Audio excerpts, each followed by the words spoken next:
South Korea today has one of Asia's leading economies. Its booming industrial growth has brought unparalleled new wealth to the nation, but at a terrible cost from toxic pollution, urban sprawl, and nuclear waste.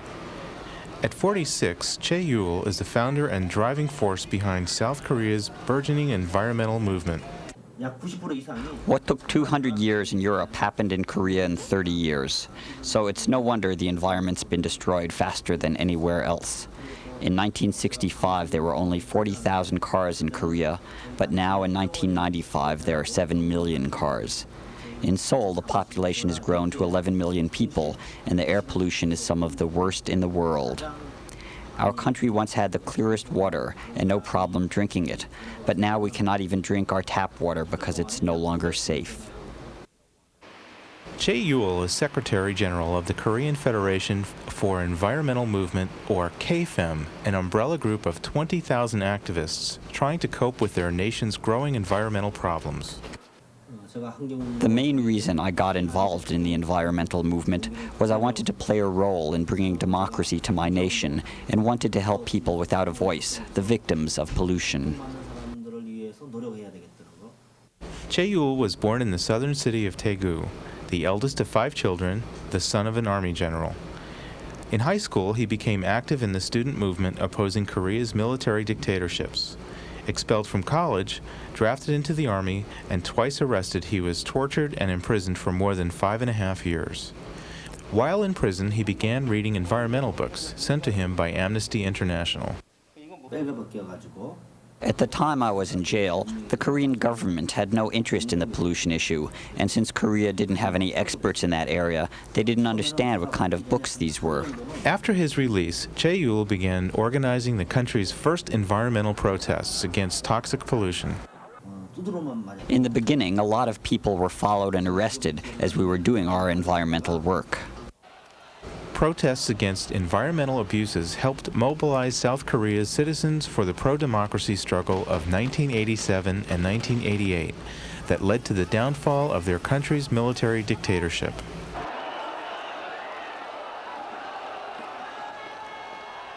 Nobody before him raised this problem. Nobody. He has been a first man in this field in Korea. One of Choi Yul's old friends from prison is Lee Boo-young, now a congressman and leader of the opposition Democratic Party in Korea's freely elected parliament. Lee Boo-young is also a supporter of Choi Yul's demand for environmental protection laws. If you want to rehabilitate democracy, you have to work for the conservation of the environment, he insisted. Choi Yul believes that Korea will not have full democracy until its citizens can make informed decisions on environmental issues affecting their health and safety. Today, he and his organization are involved in a number of projects, including an educational series on the environment with the newspaper Hankook Ilbo, the Korean daily news. They also have a River Watch program to test water quality on the smog-shrouded and heavily polluted Han River, the cradle of Korean civilization and source for Seoul's drinking water. Another of Choi Yul's concerns is nuclear proliferation. Korea is betting much of its future on nuclear power. With 9 nuclear plants producing 40% of the nation's energy, Korea also wants to export its nuclear technology to other countries. But like other nuclear powers, the government has been unable to find a place to store the radioactive waste its plants generate.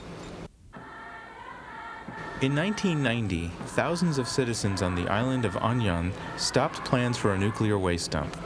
Since then, popular protests organized by KFEM have stopped 6 more planned dump sites. In March 1995, the government announced they would establish a nuclear waste dump on Gulup, a small island off the coast of Incheon, in the same area where they're building a new international airport. Island people asked Choi Yul for help. Gulup Island is very far from land and also is the furthest island from any Korean nuclear plant. Because they haven't listened to the people from the island, and because they made a secret decision to site the waste there, I'm adamantly against it. Today is Independence Day, the most meaningful day in Korea. This is the day all Koreans fought for independence from Japan.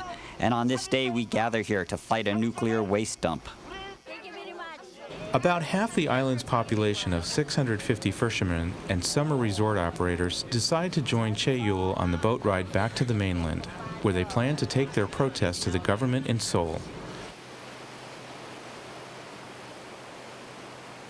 Choi Yul and his family live in one of Seoul's thousands of high-rise apartment complexes. His wife, Hoon Soon-hoo, and 13-year-old daughter, Yun Young, have grown used to his constant activism. Because of the islanders' protest today, he will miss Yun Young's middle school commencement.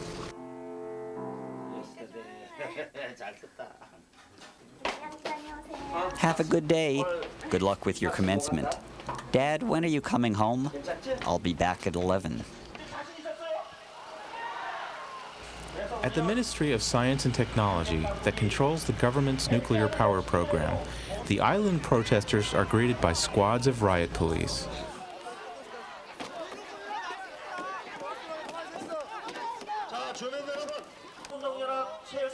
Choi Yul tries to calm the situation.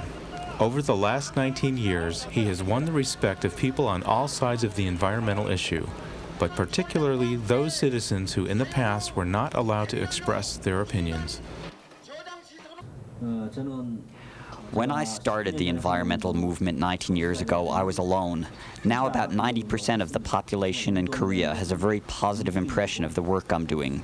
I have grandmas, grandpas, college students, people working for factories and companies involved. The most important thing is to have a very healthy environment and philosophy that people should be close to nature.